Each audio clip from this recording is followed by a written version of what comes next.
नमस्कार। आज हम हनुमान जी की कथा सुनेंगे। हनुमान जी की पाठशाला। लाजवती एक विधवा औरत थी। उसका एक ही सहारा था, उसका बेटा सुरेंद्र। लाजवती सुरेंद्र को बड़ा आदमी बनाना चाहती थी, इसलिए वह लोगों के घरों में काम करती थी जिससे वह अपने बेटे को पढ़ा सके। एक दिन सुरेंद्र घर आया और माँ से बोला, माँ तुम कब तक लोगों के घरों में काम करती रहोगी? मुझे अच्छा नहीं लगता, मैं पढ़ाई छोड़कर कुछ काम ढूंढ लेता हूँ। लाजवती ने उसे समझाते हुए कहा, नहीं बेटा, मैं कितना भी कष्ट उठा लूं, पर तू अपनी पढ़ाई पर ध्यान दे। भगवान ने चाहा तो तेरी इच्छा नौकरी लग जाएगी। मैं उसी दिन का इंतजार कर रही हूँ। सुरेंद्र हनुमान जी का बहुत बड़ा भक्त था। वह दिन रात हनुमान जी की पूजा करता रहता था।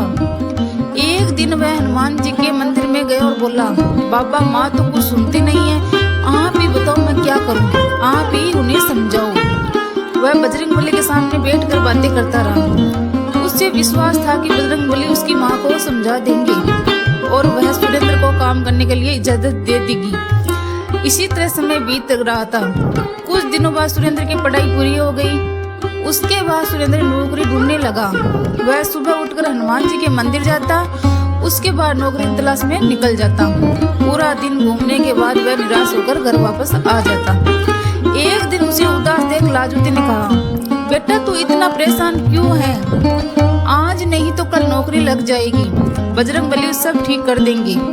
यह सुनकर सुरेंद्र ने कहा, माँ मैं चाहता हूँ कि तुम काम न करो, लेकिन अब मुझे नौकरी मिल नहीं रही। यदि कुछ दिन और ऐसा चला तो मैं नौकरी की तलाश छोड़कर मजदूरी करने शुरू कर दूंगा। तब लाजवती बोली, नहीं बेटा, तू ऐसा बिल्कुल नहीं करेगा, तू कोशिश करता रह, सब ठीक हो जाएगा। अगले दिन सुरेंद्र फिर नौकरी की तलाश में जा रहा था। तभी उसे उसके पुराने स्कूल के मास्टर जी मिल गए। उन्होंने सुरेंद्र से कहा, बेटा कहाँ जा रहे हो? मैं तुम्हारे घर जा रहा था। यह सुनकर सुरेंद्र ने कहा, नमस्ते मास्टर जी, मैं तो नौकरी की तलाश में जा रहा था, आप बताइए क्या काम था? मास्टर जी ने कहा, बेटा रामपुर गांव में एक मास्टर जी पढ़ाते थे, वह अब रिटायर हो गए हैं। उनकी जगह नए मास्टर जी आने वाले थे, लेकिन वे नहीं आई। यदि तुम कल से 3 दिन तक उनकी जगह पढ़ा सको तो मैं हेड मास्टर जी से कहकर तुम्हारी नौकरी पक्की करवा देता हूँ। सरकारी नौकरी है। तुम्हारी माँ की परेशानी देखकर मैंने बात की है, लेकिन मेरी बात खराब नहीं होनी चाहिए। तुम्हें समय पर जाना होगा और बच्चों को अच्छी से हिंदी पढ़ानी होगी। यह सुनकर सुरेंद्र बहुत खुश हुआ। उसने कहा, आपका बहुत धन्यवाद मास्टर जी, लेकिन वहाँ केवल 3 दिन ही क्यों पढ़ाना है? तो मास्टर जी ने कहा, वहाँ और भी अध्यापक आएंगे, जो भी 3 दिन अच्छे से पढ़ा लेगा उसकी नौकरी पक्की हो जाएगी। सुरेंद्र ने मास्टर जी को धन्यवाद दिया और घर आकर यह खबर माँ को सुनवाई। लाजवती उसकी बात सुनकर बहुत खुश हुई। सुरेंद्र ने बजरंगबली के सामने बैठकर प्रार्थना की, बाबा मुझे यह नौकरी दिलवा दीजिए, मैं जीवन भर आपकी सेवा करता रहूंगा। यह कहकर वह बजरंगबली का ध्यान करके बैठ गया और उनका गुणगान गाने लगा। अगले दिन स्कूल में हेड मास्टर जी के एक सुंदर नौजवान खड़ा था। सुरेंद्र ने अपना परिचय दिया और हेड मास्टर जी ने उससे बच्चों को पढ़ाने के लिए भेज दिया।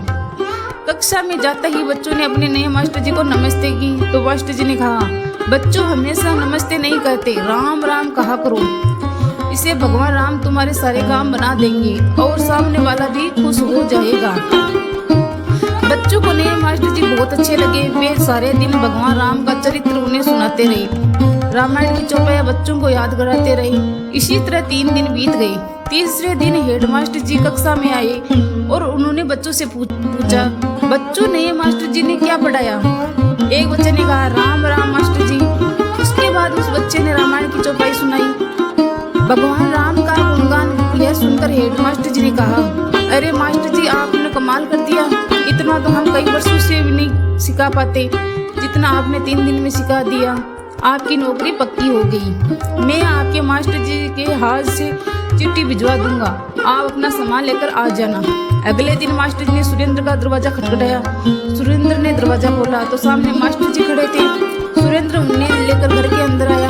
सुरेंद्र ने मास्टर जी कहा, मास्टर जी मैं माफी चाहता हूँ, माँ बहुत बीमार थी, इसलिए इन्हें इस हाल में छोड़कर मैं नौकरी के लिए नहीं जा सका। यह सुनकर मास्टर जी चौंक गए। यह तुम क्या कह रहे हो?